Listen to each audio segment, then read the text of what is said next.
Hello and welcome to Impactability, the Nonprofit Leaders Podcast. This is a show that explores the landscape of the nonprofit organization, big and small, offers some incredibly helpful information and resources, and gives nonprofits a place to share ideas and get advice. Our show is sponsored by Sukup Strategic Solutions, offering a wide variety of services to help nonprofits maximize their impact. We're excited to bring you the stories and advice of leaders in the nonprofit sector to help you succeed in your nonprofit. So let's get started. Welcome to Impactability, the Nonprofit Leaders Podcast. I'm Cheryl Sukup, President of Sukup Strategic Solutions, and I'm your host today for Impactability. We really appreciate you joining us. And we have a great episode today with an amazing nonprofit leader, David Rhode. David, thanks so much for joining me today as a guest on the show. Cheryl, first of all, thank you so much for having me on, and I'm delighted to be here. I work with an organization right now called PennPAC. PennPAC utilizes University of Pennsylvania alumni as pro bono consultants for the nonprofit sector. I'm the deputy director, and as such, I get to scope out the consulting engagements and work with our nonprofit partners who we're going to support, so that when our consultants come on board for an engagement, they kind of know what challenge is facing them and they're ready to go. That's an amazing service to the community. I was so excited when I heard you talk about that when I met you in New York City. So yeah, that's a very, very cool program. We should have that in every community. But anyway, okay, so maybe that's your next venture, is helping to spread that everywhere. Such an incredible resource. All right, well, tell me a little bit about how you came to be in that leadership position that you're in there. Well, I'm a University of Pennsylvania alumni. I graduated from the Wharton School. And so then I was eligible to be a PennPAC consultant, and I volunteered on a project, had a great experience there. And as that project was unfolding, it just so happened that the deputy director position for the organization came open, and I threw my hat in the ring, and it was a great fit. And that was 3.5 years ago, and I've enjoyed every minute of it. That's great. And tell me a little bit about what inspires you to do the work that you do there. Like, what is it that attracted you to that particular position, and what keeps you there today? Well, it's really two things. I mean, we serve two different communities. We serve all of the volunteers that are our consultants, and they're an incredible group of people from, we have a big group of consultants here in New York, but we have another group in Philadelphia and a third area in the Bay Area. And then we have consultants that are in different parts of the country. And through the magic of Zoom, we're able to involve them virtually in our consulting engagements as well. So they come from a tremendous diverse background and experience professionally. And so working with them is interesting, and I'm constantly learning from them. And then on the other side, we have the nonprofits that we work with, and they are both big and small, and they cover all parts of the nonprofit sector. So, getting to understand more about affordable housing or homelessness or food insecurity and things like that. So we are really covering the gamut in terms of the nonprofit sector, and we get to come across such interesting organizations, such tremendous leaders. But they all, they have challenges. That's why they're seeking consulting support. And so we try to really focus in on a strategic challenge that our consultants can make a difference in the 8 to 10 weeks that they're working with this organization. And so it inspires me to see those organizations thrive, and for me to play a small role in that success.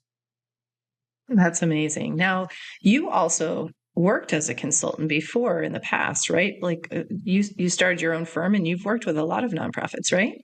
Yeah. So I'm a previous nonprofit founder. We could talk about that later. 15 years in that role, but one that came to an end in 2019. I started doing consulting. My consultancy is called .org.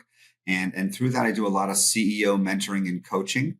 And it's, for me, something that comes very naturally. I went through the process, and I've been in their shoes, and I informally supported a number of leaders during my time as an executive director, but now I do it more formally in this role as the leader of the consultancy that I run. And it's a lot of fun. And again, just kind of being somebody gets to sit on their shoulder and be a sounding board for them and support them as they go through, because the more you talk to nonprofit leaders, the more you realize that it's a little bit of a lonely job. They don't really always have somebody that they can talk to. They have their boards who effectively are their boss.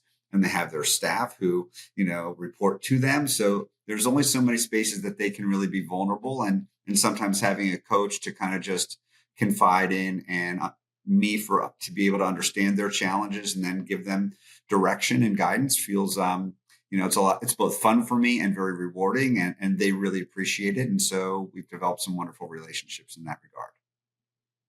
So I really relate to that, David, because two reasons. One, I coach executives now too, nonprofit CEOs, and I do find that for so many, it's such a lonely job in some ways.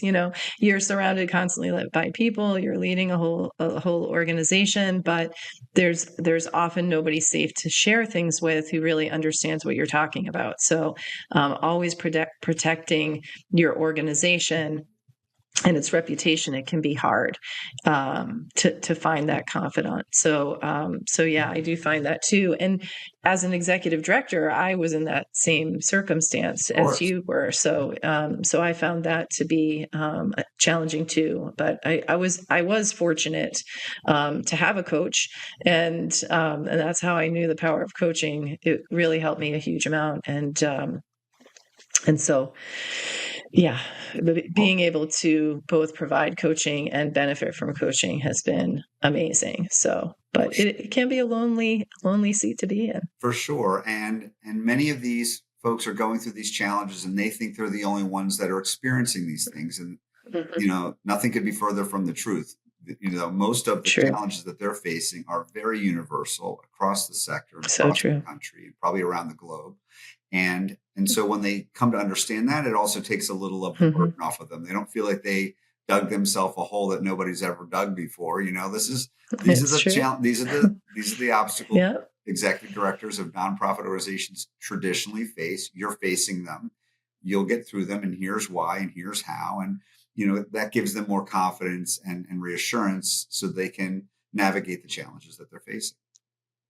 Yeah, it's funny. I find that, so often that nonprofits, no matter the size of the nonprofit, no matter the mission area, there are so many similarities, so many consistencies across the sector about problems that arise, dysfunctions that are being faced by the nonprofits, and ready solutions, remedies that can help. So it's very interesting that you say that it's not just the CEO position, but it's actually also across the whole organization. So I know that one of the things that you have expertise in is strategic planning. And so I find in strategic planning that we come across the same themes over and over again. What's been your experience in that area?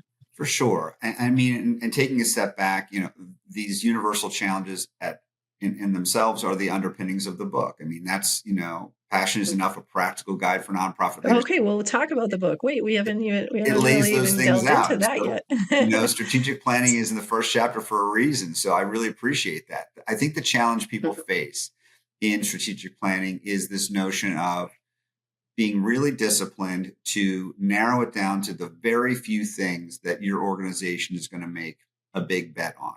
If we do these things better for this next 2 to 3 years, our organization can be in a different place than it is right now. Because most organizations are small. 92% of the nonprofits have budgets of $1 million or less.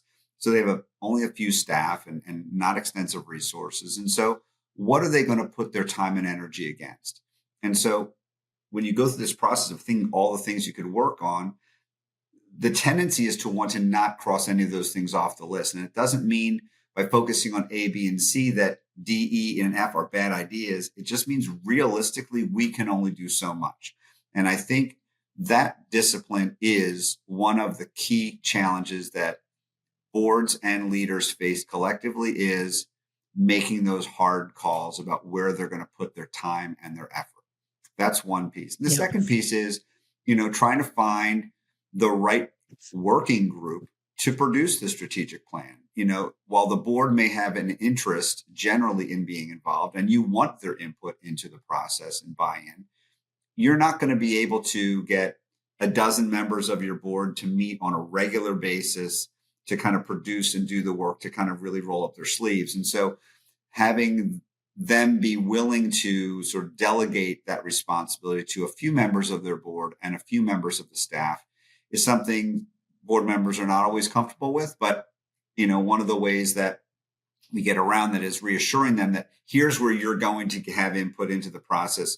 We're going to check once, and then here's where we're going to check back with you to kind of update you on where things are going. So there's going to be points where they have a chance to express themselves and be heard. But we're not going to try to juggle the calendars of 15 or 18 people to produce a strategic plan. It'll never happen. So those are some of the challenges. Yeah, that's interesting to me, David. So I find the opposite problem often, that it's hard to get all of the board members to engage and be involved in the process versus more of them wanting to than we really want to have involved, because you don't want them to bog down the process because of meeting schedules and such. So sometimes I find it can be challenging to get everybody involved, but there's so many ways to be involved, right? Yeah. I mean, I think what you're touching on is the general state of affairs about boards, general, like lack of engagement. So you're definitely onto the right moment.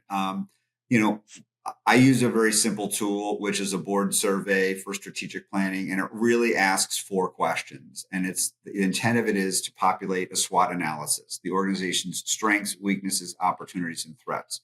So I'm really asking the board 4 open-ended questions. What do you think we're particularly good at? Where do you think we're weak? What opportunities are out there that you think we should pursue? And what are the kind of threats that you perceive that could really jeopardize our existence? And, whatever the phrasing of those might be. So they're really asked to answer 4 questions. It's a relatively simple ask. If they don't have an opinion on those things, then they're probably not a board member, in good standing. They should have, if they can't come up with answers to at least a few of those questions, then what have they been doing? Now, it's certainly a possibility that they may be they could be on the board for 10 minutes before you start your strategic planning process. But anybody that's been there for any length of time should have an opinion if they've been coming to meetings and paying attention. So, that's a very simple way to engage them. That's not a big lift.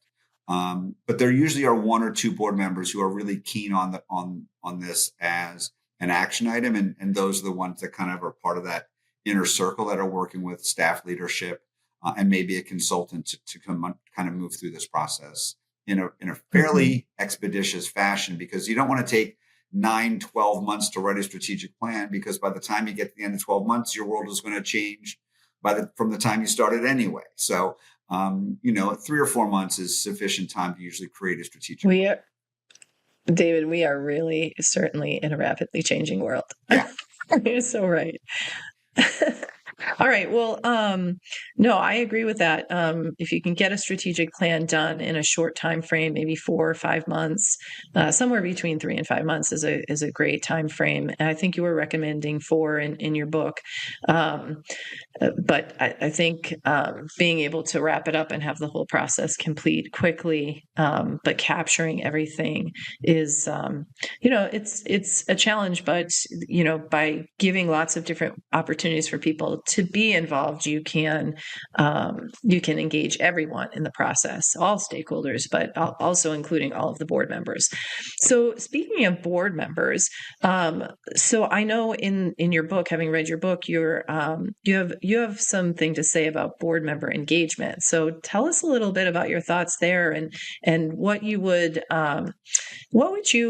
you recommend to both a nonprofit CEO and then on the flip side to a nonprofit board chair about how to promote board engagement? What would be some key things that you would recommend?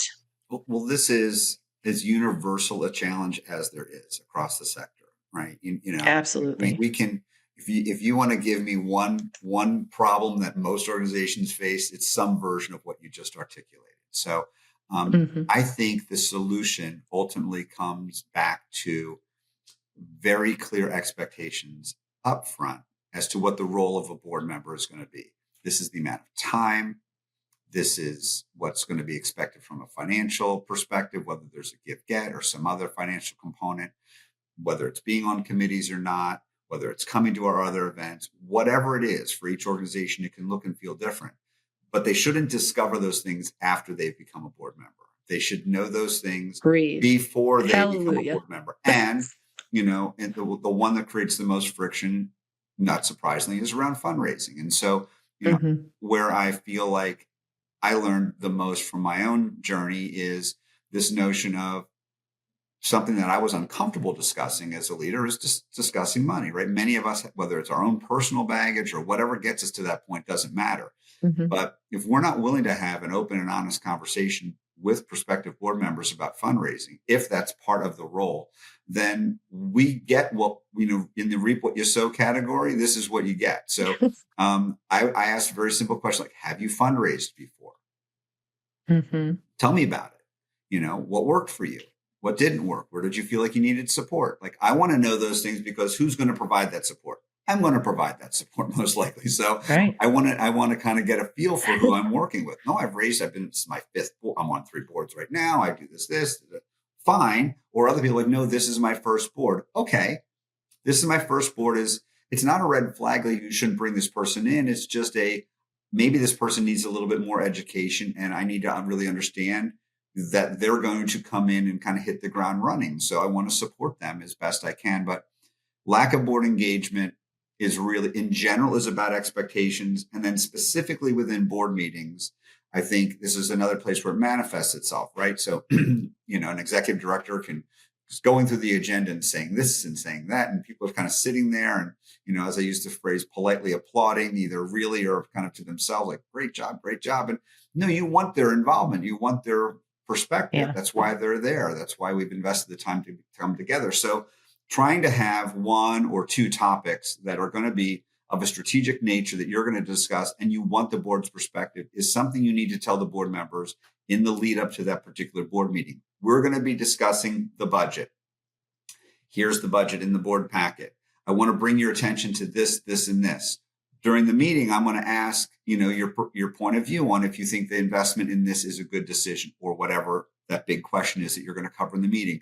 So they know that they're going to begin to think about, they should, that particular topic. And because you say, we're going to go around the table and I'd like to hear from everyone, Mm-hmm. and it's, maybe people get a little bit of a cold sweat if they think they're going to be called on, but you have to reinforce that behavior, that you're going to go around the table and you want everybody's opinion.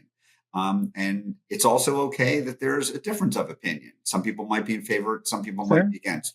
Let's have a healthy conversation. We all want the healthy same things for the disagreement and organization, dialogue. Yeah. but we might have different opinions about how to get there. So, I think it's this general notion of creating expectations generally about the role and vetting all that up front. And then when it comes to board meetings, having a really clear understanding of what that board member is going to be asked to either decide on in that meeting or discuss in that meeting, and having a really clear and 1 or 2 things, that's it, that's of significance for that meeting. That's enough. If you can accomplish that much in a particular board meeting, it's a success. Great. All right. Well, let me bring you back to the beginning of your nonprofit journey for a moment, David. Tell me what got you started in nonprofit work to begin with. How did you come to the nonprofit sector? Yeah, as I think back, it was a very clear moment in time. I had turned 40 years old. So if you want to do the math, I've been in the sector for 20 years. I had 2 careers up to that point. I was in consumer packaged goods marketing, a traditional corporate job with Procter & Gamble, and then H.J. Heinz. And then I had an entrepreneurial role within a company that my dad had started. And then after he passed away, I took over and ran that company for 12 years. And those were fine, and those were good, Mm-hmm. and those were successful. But I really, at some point, reached the conclusion that I wanted to make a little bit more of a mark on the world. And maybe that sounds corny, but those were the thoughts that were in my head. And so I began to reflect on that and think about the nonprofit sector. I was in my local Rotary Club. Rotary is very involved with, nonprofits and community service. And I got a lot of exposure to different nonprofits I'm a Rotarian. throughout the area. And so that was part of my exposure to the sector. And I appreciated the work that was going on and was very heavily involved in that. And so I made a decision to launch an organization around a personal passion of mine, which was youth sports. I was coaching my boys in baseball and softball. In baseball, and I started an organization which was going to provide baseball and softball equipment to kids in under-resourced communities. And that's what I went about the business of doing, and ran it for 15 years and loved every minute of it. That's amazing. That's wonderful. Tell me, are you still a Rotarian? I'm not still a Rotarian. I'm up here in New York City, and it feels a little bit of a different kind of energy around sort of the definition of local community. And it's probably something I've missed out on, but maybe this conversation will prompt me to knock on that door and figure out what the options are. That sounds good. Yeah, service above self. It's a great, I think Rotary is a great thing to kind of lead us all into how can I get involved? How can I help? And I think people sort of gravitate towards the nonprofit community once they get involved in Rotary. So that doesn't surprise me a bit. But that's amazing that you ran that organization. Did you say for 15 years? Yeah, I ran it for 15 years. That's a good long stretch. Started, cliche, started at the kitchen table kind of a thing. And we would have our board meetings around there. My wife and my newborn daughter and pet dog were upstairs, and we were downstairs eating pizza and trying to figure out how to get the organization really started. And the organization, as it ended up being the case, just circumstance, we launched just after Hurricane Katrina had struck the Gulf Coast region. So we very quickly found that there was a huge demand for the kind of work that we were doing to support communities that lost everything in those storms. And so disaster relief became a huge, unexpected part of the work that we did throughout the extended time that I was there. And in the 5 years since I've left, it's still doing that kind of work today. So that's an interesting great element of how the world changes. It changed between time we got our 501c3 and the time we sort of had our first board meeting. The world became really turned on its ear by those storms in the Gulf Coast region.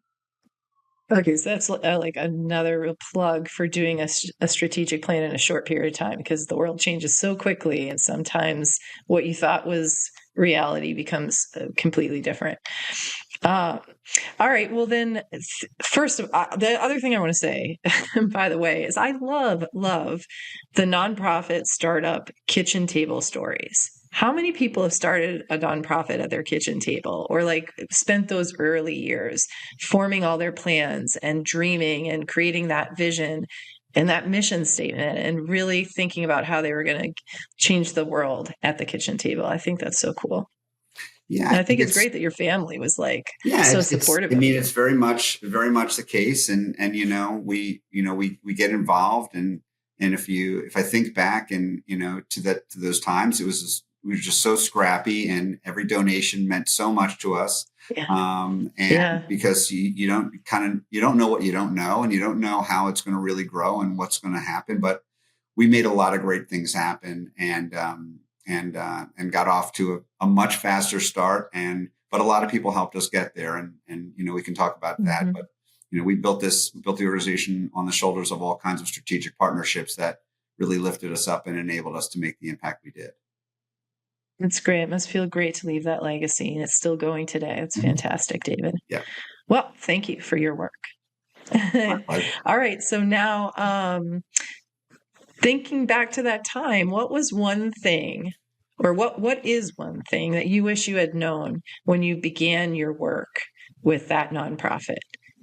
Something you know today that you wish you had known at the time. Well, if that's to imply that there was only one thing that I would redo, but what would be the biggest thing, the most impactful? Well, we've covered one of them. We've covered one of them already, which was not really having clear expectations for board members, because I did. Okay, good. So yeah.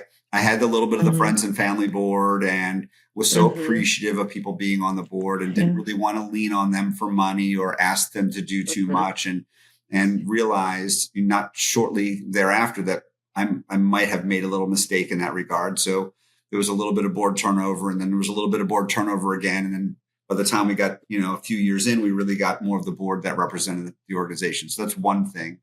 I think one thing that I did just fundamentally not well was I didn't really have a database that I created, which really tracked all of the different people that touched the organization and the way that they did. I kept track of our donors, but I wasn't as sophisticated about that as I needed to be. But there were so many other people. There were people that collected equipment. There were partners. There were all kinds of other people that we came in contact with. And I really just was too busy as a little bit of a one-man band at the time doing the work of the organization. I didn't have a team of staff, and we weren't really a working board. It was really just me and some folks that kind of helped us in our warehouse. And we were just doing all the things. And so I wish I had set up a database with the forethought to be able to manipulate the database and target people in certain ways, shapes, and forms. So it took several years into the work we did where people came on board in a more of a development role. And they look back at what we had and they're like, that's it? And I'm like, yeah, that's it. And they're like, so we moved forward in the right way, but I don't think I started in the right way. And that's something, if I could have twitched my nose, I would have loved to have fixed that. But I didn't. And so that's on me. Oh, that's okay. You learn from it. Now you share that with others, which is amazing. We're going to take a quick break now, and we'll be back after this. You're in this to make a difference, to create change, to serve your community with purpose. But without a clear strategy, even the most inspiring mission can stall. At Sukup Strategic Solutions, we can help you turn your mission into results with expert guidance on the development of your long-range strategic plan. With decades of nonprofit experience, our team of experts help nonprofits plan boldly, lead effectively, and grow sustainably. Our customized strategic planning services empower your organization to move from vision to action with clarity, confidence, and alignment. Whether you want to expand your programs, strengthen your board, or prepare for long-term sustainability, our strategic planning services are customized for where you are and where you want to go. Our expert team guides you through every step, from stakeholder engagement and data gathering to goal setting and action planning. The result? A roadmap that brings clarity, energizes your board and staff, and drives measurable impact. We believe strong leadership and thoughtful planning drive meaningful results. So if you're ready to sharpen your focus, engage your board, and expand your impact, let's move your mission forward together. Visit our website today at sukupstrategicsolutions.com and schedule a free consultation. That's SOUKUP strategicsolutions.com.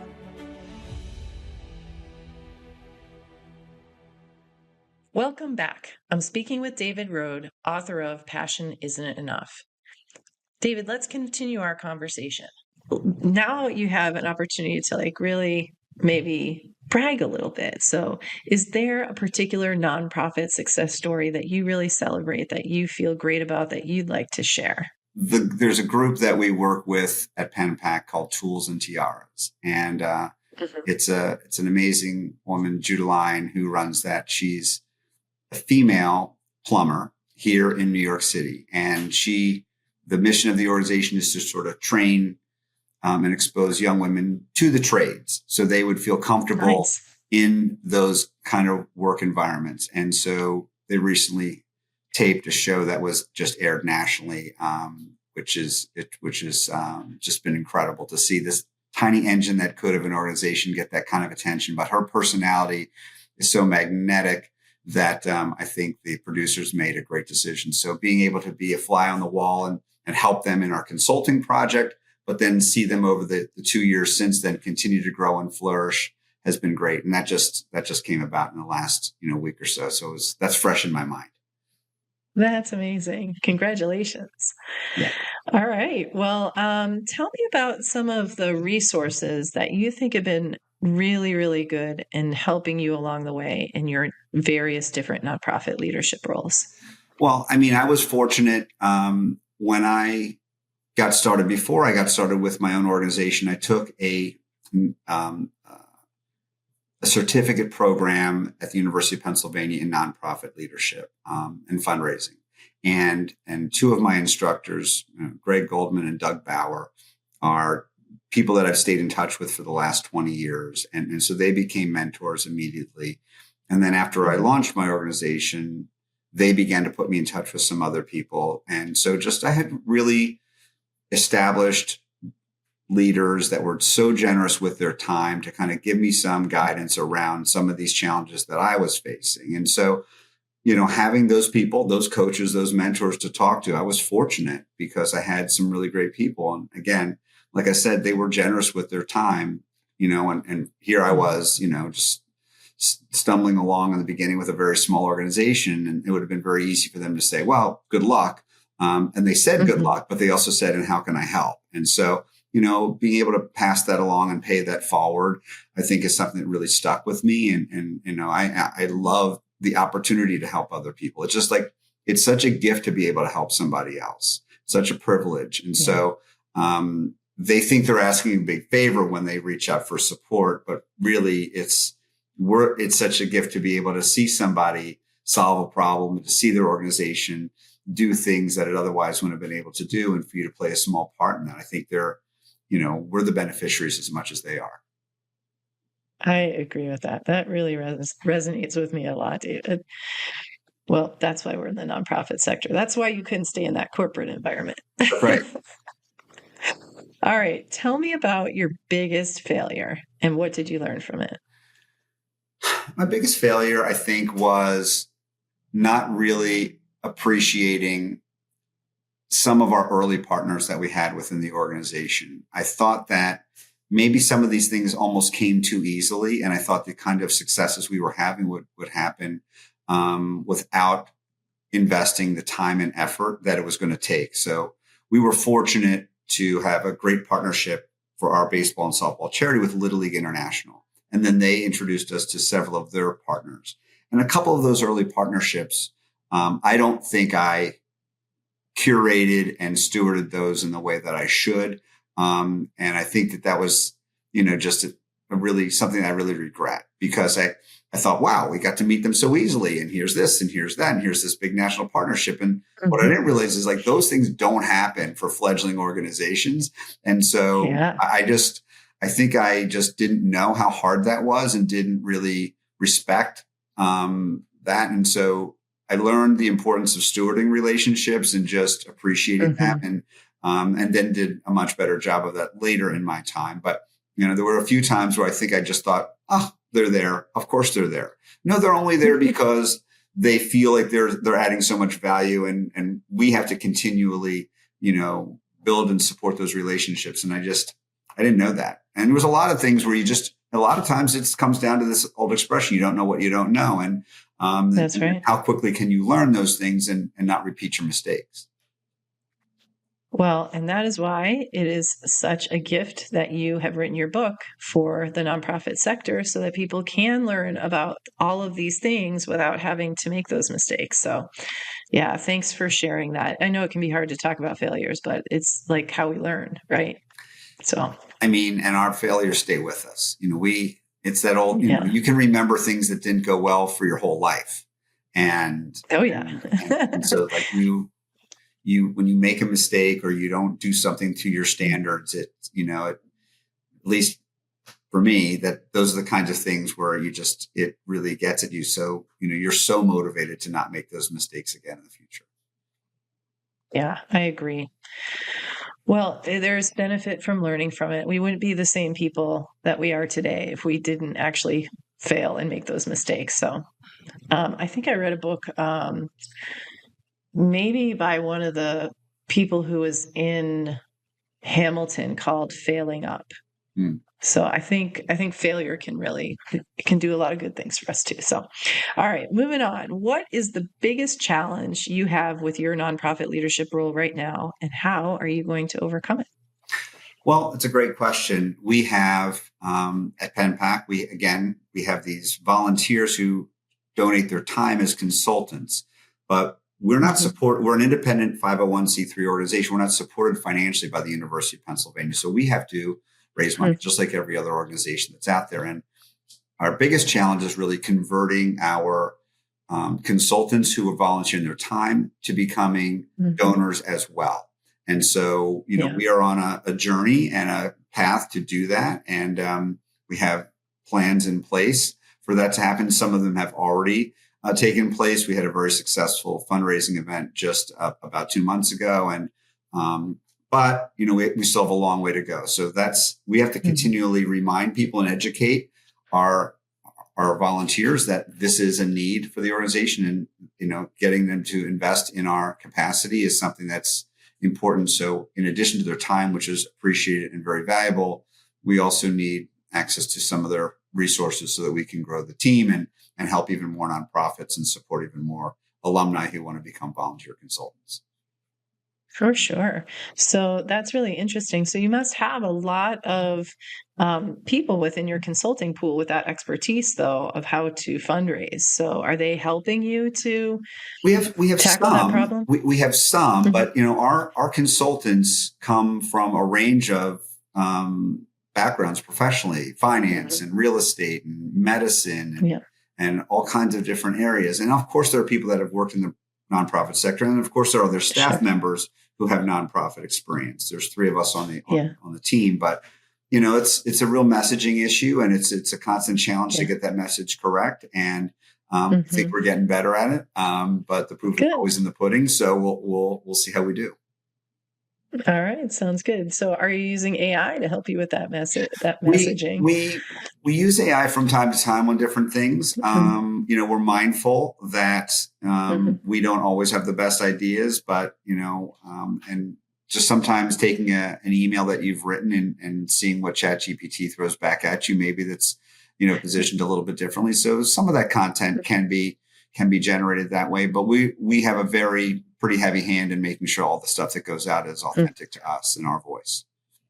Yeah, that's good. Well, good. All right. Let me ask you, is there anything that you have read other than your book, of course, which is great, but anything else that you've read or listened to recently that has inspired you in relation to your work? Well, the listen to front is great. I was just at Fundraising Day, New York, and listened to Brooke Ritchie Babbage and Rhea Wong, who are 2 of my favorite consultants, and they were talking about board engagement, and they were fabulous. And I really benefited from being at their session. And I'm reading Adam Grant's book, Think Again, which I'm really enjoying. So those are fresh in my mind as resources that are current and helpful. Yeah, I really liked Give and Take. It's a good one. Did you read that one? I did not, but I'll put it on the list for Okay. the summer. Yeah. Okay, great. All right. And in your opinion, what is the most important strength or personality trait someone would need to succeed in the nonprofit industry? What do you think about that personality trait? What's number 1?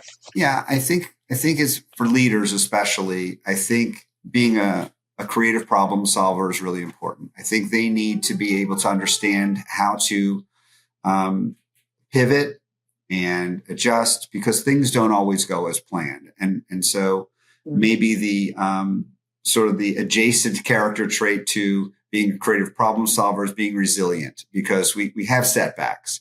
And if we're the kind of person that feels like when we get knocked down, we don't know how to get ourselves back up, then this might not be for you. So I think it's important to be resilient and to be a creative problem solver. I think those things are incredibly valuable. And then the longer I'm in this sector and the longer that I'm coaching and learning from other folks, the value of just being a great listener is not to be underestimated. So in the book, whether it's talking to donors or talking to staff or talking to volunteers, and whether you're hiring new people, in each of those different chapters in the book, I outline the kinds of questions you might want to ask, because we learn more and we build a lot more trust by being a listener than we do than just talking at people constantly. So I think if you can be a great listener, as well as somebody who's resilient and a creative problem solver, you've got some of the core traits that I would say are fundamental to being successful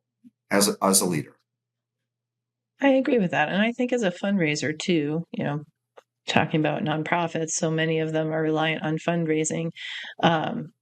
That's one of the keys to fundraising success, is really, really listening. So I think I love that answer. I love that answer. Problem solving too, because things change on a dime. All right. So tell me, if you could provide one piece of advice to someone who is starting out in the nonprofit sector today, what would that be? I would say the skill that we could all benefit from the most is maybe being a great storyteller.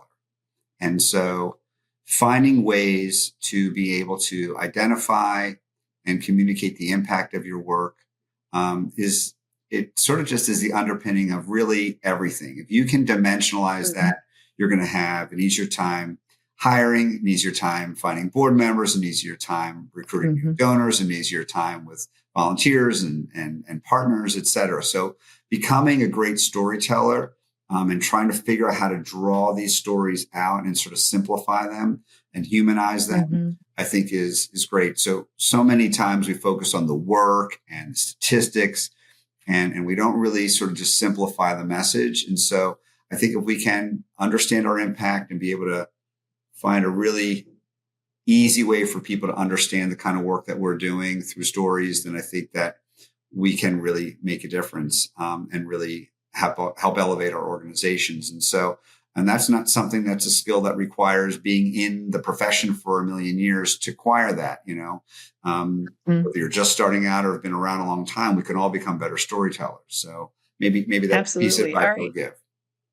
All right. So I'm going to ask you to tell me a story. So tell me a story about back in the day when you were helping at-risk kids get the equipment that they needed to be able to enjoy softball and baseball. Tell me a good story. A tornado had struck Oklahoma, and we had done this disaster relief work, as I had mentioned. And I was able to, through the power of the internet, figure out the mapping of here's more Oklahoma, here's this tornado that came through, and it showed the path the tornado went right through a Little League program. And I thought to myself, I wonder what's going on at that league. So I was able to identify the president of the league, and I reached out and I emailed the league president, and I said, listen, I'm sure, first of all, is everybody okay? And all checking like all the big picture things. Said, if and when you ever get to the point that you want to get your league back going again, please let us know. We'd be happy to help in any way we can. And he's like, we want to play this weekend. Oh, that's so great. I think the tornado had struck on a Tuesday. I was speaking to him on a Thursday. And then on Friday, we ended up overnighting equipment to Oklahoma so the kids can play that weekend. So, that's the kind of a story that really just stands out in my mind because it was just people understood. For us, we were able to make a difference that quickly. We as an organization were able to be that agile that we could help somebody who had lost everything in the middle of the week and get them back on the field by that weekend. Yeah, and make them feel like there's some semblance of normalcy. But besides that, people who love baseball, they want to play every day.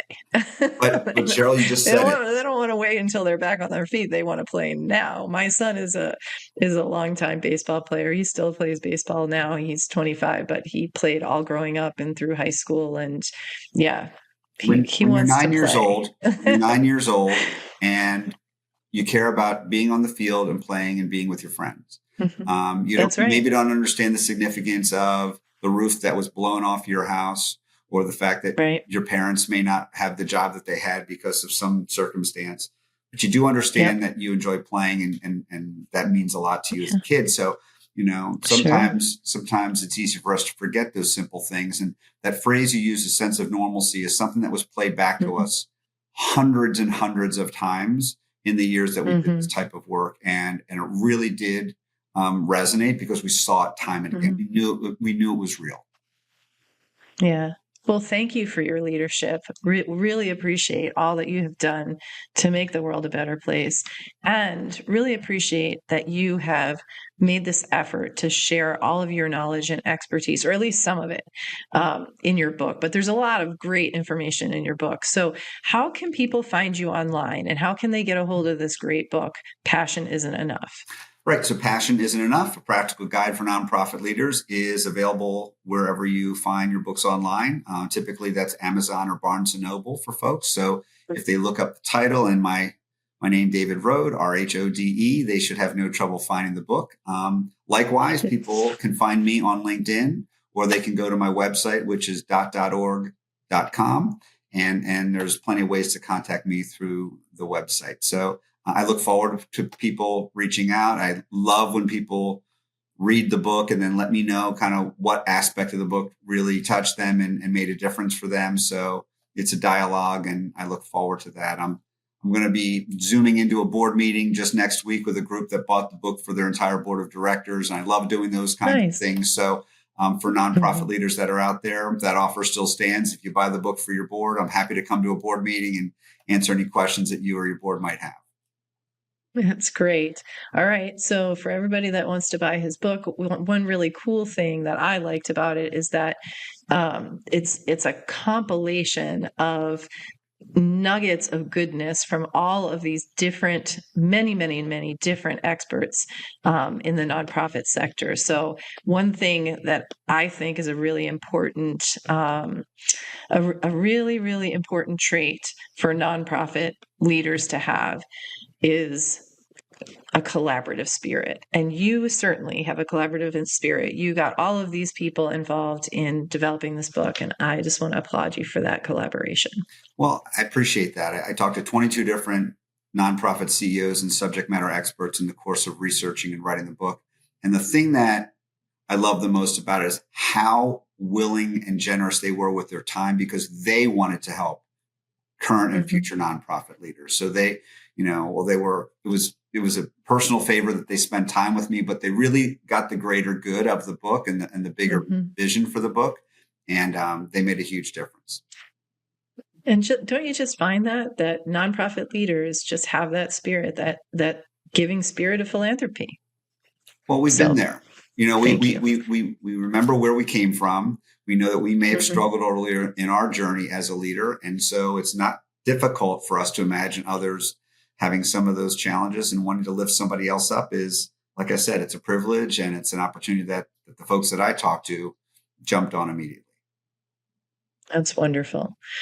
Well, great, David. We appreciate you being with us today so very much. Thank you for joining me today on Impactability, the Nonprofit Leaders Podcast.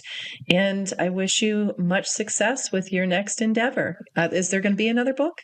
I don't know if there's going to be another book. There's still lots of ground to cover with this one, and I'm enjoying that. And who knows what's going to lie ahead. But Cheryl, thank you so much for the chance to be here and chat with you. I really enjoyed it. You're so welcome. Thank you. Thanks for joining us today. We hope you enjoyed this episode. We love to hear from our listeners, so please reach out and let us know what you liked and what else you'd like to hear. You can find our email address and links to our social accounts in the show notes. If you enjoyed hearing from today's guest, we encourage you to reach out and connect with them. See the show notes for their contact information. To get more great content in your inbox each month, sign up for our newsletter at impactability.live. That's impactability.live. If you enjoyed today's episode, be sure to subscribe to the show on YouTube or in your favorite podcast app. That way you'll get new episodes downloaded as soon as they come out.